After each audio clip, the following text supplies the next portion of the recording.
And one of the things I really loved here is all of the projects right now that is currently available in the market is connected on the Unreal Engine game. I really love that part. So in terms of economy, as you mentioned, how is Star Atlas going to enable the play to earn aspect for the people who are looking to make profits while playing the game, aside from the siege?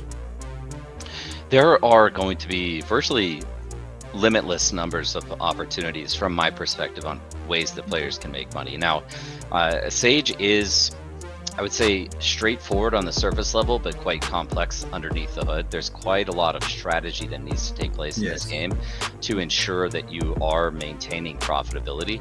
One misstep, one wrong move, and you could see your fleet running out of fuel in the middle of space, and you're forced to self-destruct and lose all of the cargo in that fleet. Now, that doesn't happen all that often, but it can occasionally happen. Now, I would mention two things here. One is gameplay mechanics that release in the future that are associated with the Atlas emission curve or the inflation curve. And that could be things like hopping into your ship, going out, completing a mission, clearing a base, saving a hostage, or capturing a bounty, bringing that bounty back to the central space station and turning that in, and then getting an Atlas reward for doing that.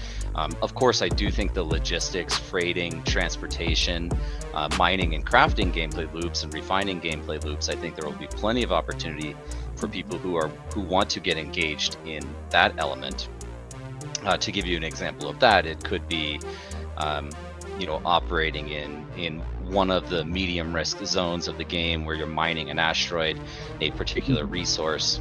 You transport that back to a refinery, you turn that into a refined material and maybe a compound material, and then use that as a crafting input. Maybe you want to be a ship manufacturer, for example, and you need to collect various resources from all over the galaxy or trade for those resources from all over the galaxy as recipe inputs for crafting a ship.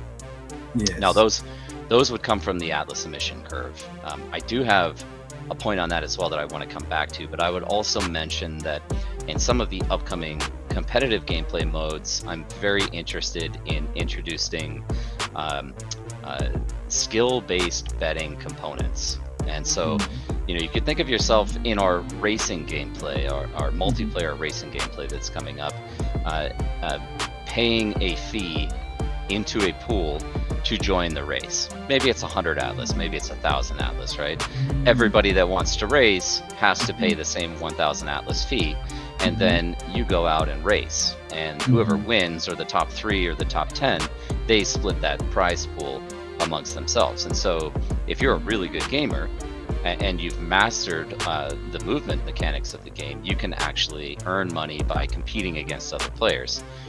Now, this is really powerful because it's non-inflationary.